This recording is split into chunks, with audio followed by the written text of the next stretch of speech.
All right, let's jump right into this explainer. We're unpacking 6 massive stories today that prove the modern gaming industry is just this wild, complex intersection of corporate strategy, hardware economics, and deep, deep community passion. We're pulling straight from a huge late-night news drop that perfectly captures the beautiful, chaotic, and, yeah, sometimes heartbreaking reality of the gaming world right now. It's a night of total contradictions, and we're going to break it all down so you can see exactly what's shifting in the industry. To get the whole picture, our agenda today hits 4 main areas. 1, the hardware battleground. 2, secrets and upcoming showcases. 3, heartbreaks and legal takedowns. And 4, the future of gaming. All right, Section 1, the hardware battleground, blurring the lines. Let's start with some serious wallet-hitting news where the dividing line between a PC and a console is getting incredibly blurry. And leading that charge is a new piece of hardware that is stirring up a massive debate. So, check this out. You've got the PlayStation 5 Pro sitting at $699, giving you that straightforward plug-and-play console experience we all know. But then you have Valve's new Steam machine starting at a staggering $1,049 just for the base 512GB model. Now, Valve is absolutely insisting this thing is not a console. Gabe Newell himself called it a gaming PC designed for your TV. But let's be real, they're asking mainstream gamers to pay a massive premium here. They are betting that the total flexibility of a PC, full modding capabilities and infinite Steam library, is worth that extra cash, even if it means you're still dealing with driver updates and tweaking graphic settings just like on a traditional PC rig. But here's the catch. That steep price tag? It actually wasn't entirely Valve's original plan. It's largely thanks to what the industry is calling Ramageddon. Basically, we've hit a brutal supply chain crisis. You've got surging AI demand crashing headfirst into supply chain disruptions in East Asia, and it caused prices for the exact memory the Steam machine uses, LPDDR5X, to spike by 200 to 300% in just a matter of months. Literally no way around it. Valve had to completely tear up and recalculate their pricing. But from a pure business perspective, Valve really only needs to sell a couple million units to the hardcore crowd to pull in hundreds of millions in profit. Now, while Valve is asking for top dollar, over in the GPU market, we've actually got some fantastic news if you're trying to save some cash. AMD is rolling out an update that delivers a massive 35 to 45% frame rate improvement for gamers using older graphics cards. This is a total game changer. Instead of forcing you to go out and buy brand new hardware to get the latest AI upscaling, AMD is literally just bringing the performance boost straight to you. What's super interesting about this is how AMD's FSR 4.1 completely democratizes AI upscaling. The tech uses a hybrid neural network that combines spatial and temporal data, cutting down ghosting by a whopping 60%. But honestly, the real story here is the compatibility. Unlike NVIDIA's DLSS 4, which is totally locked behind their newest 40 and 50 series cards, AMD is bringing this to older RDNA 3 and even select RDNA 2 cards, plus the PS5 Pro next year.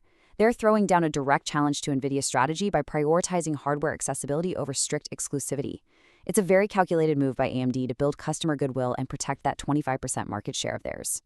Moving right along to Section 2, secrets and upcoming showcases, hype and hidden details.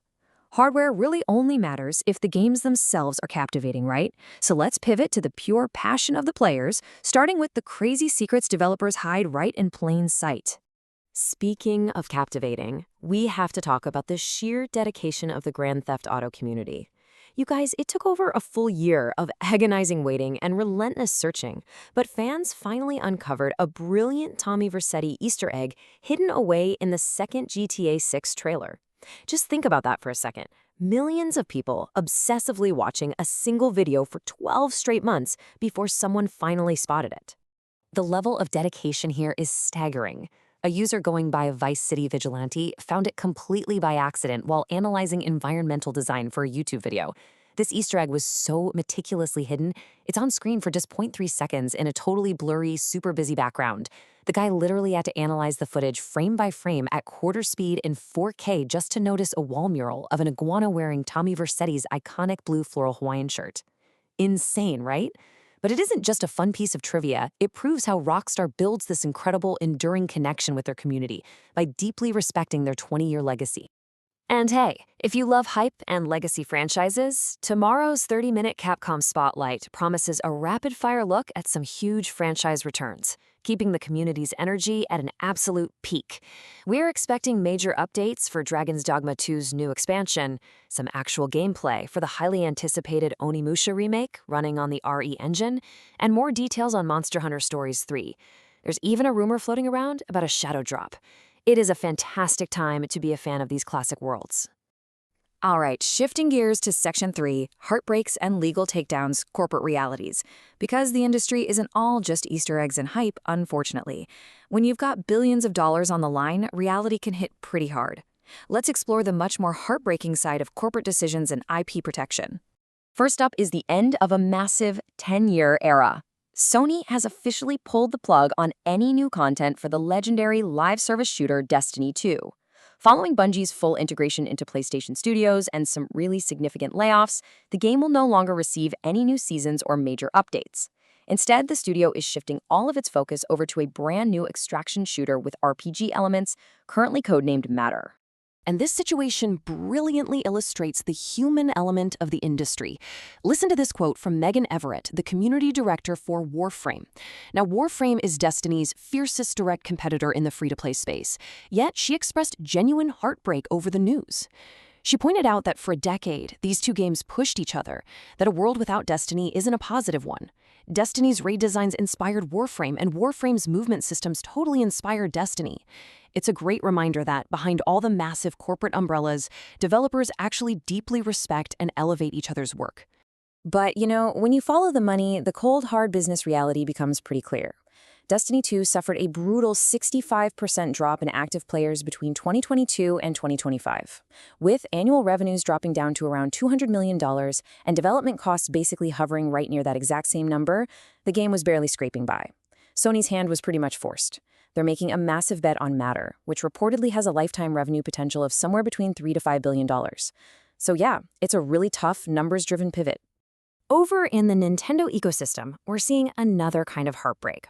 A truly incredibly ambitious, decade-long fan remake of Ocarina of Time, built entirely from the ground up in Unreal Engine by a creator named Kryzenex, was just abruptly canceled. And the crazy part? It was canceled voluntarily by the creator himself, right ahead of Nintendo officially announcing their own Ocarina of Time remake for the upcoming Switch 2. Fearing the total wrath of the notorious Nintendo Ninja's legal team, Kryzenex just walked away from 10 whole years of work. 10 years of ray-traced lighting and reorchestrated music? Just gone. His reasoning was pretty stark. He basically said he knew there was no place for him anymore, and he didn't want to end up disappeared like the others. This highlights such a sharp contrast between fan devotion and corporate brand protection, doesn't it? Because while companies like Valve actively embrace modders, Nintendo clearly views fan projects as a massive dilution of their carefully controlled brand image. It's a fascinating cultural difference that has real, heavy impacts on community creators. And that brings us to Section 4, the future of gaming. What comes next?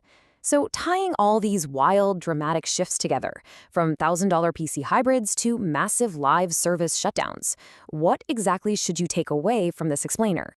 Well, we are witnessing some major paradigm shifts right now. First off, the lines between PC and console are blurring faster than ever, especially with Valve pushing the absolute envelope on premium living room PC experiences. Second, hardware accessibility is in an active dogfight against premium exclusivity. AMD's big push to democratize AI graphics proves that tech companies are realizing they have to support wider hardware ranges if they want to keep their market share. And finally, perhaps the biggest takeaway, the relationship between these massive publishers and their most dedicated fans is growing increasingly complicated. Which leaves us with this final provocative thought to ponder. We just saw a brilliant creator walk away from 10 years of pure passion simply out of fear, and a beloved 10-year game shuddered to chase a more profitable venture.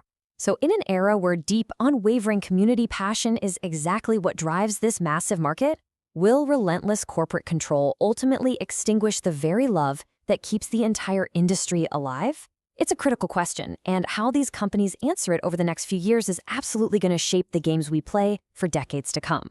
Thank you so much for walking through this explainer with me. And definitely keep your eyes peeled, because in this industry, the next big twist is always just around the corner.